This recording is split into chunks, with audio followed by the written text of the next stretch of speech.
I'm your host, Seth Rose, and this is episode 12. Today we're checking in. As you can tell, these episodes are pretty short and sweet, to the point.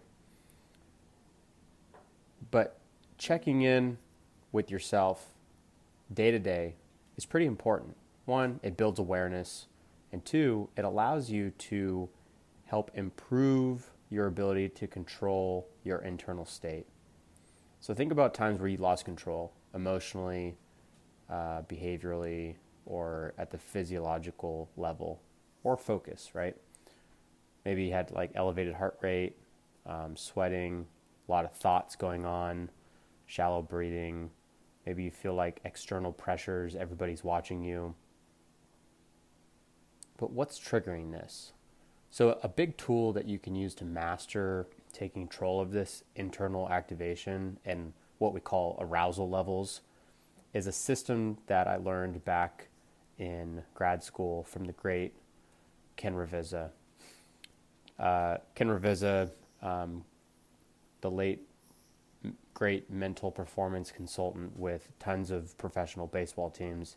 He helped the Chicago Cubs break their World Series championship drought, if you will.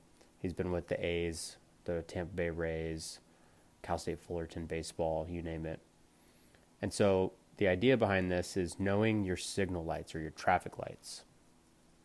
Just like driving in a car, you see a traffic light. You got red, yellow, green. Now, when you're green, that's the most optimal state that you can be in.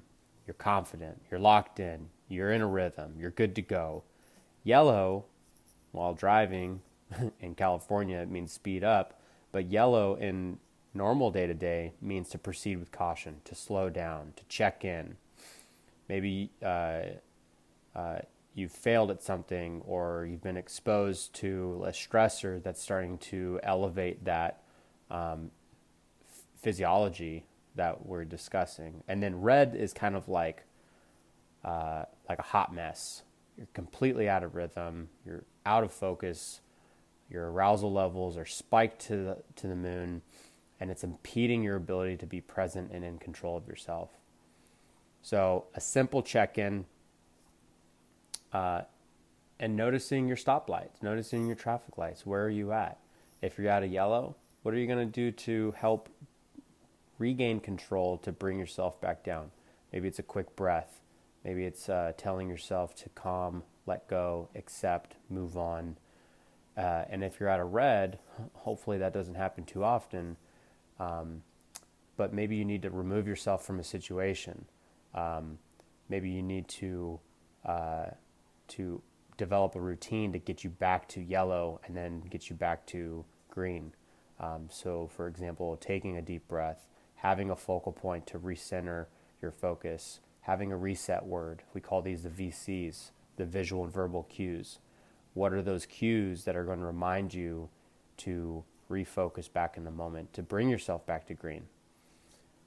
All right, that's what we got today. Checking in. We'll catch you next time.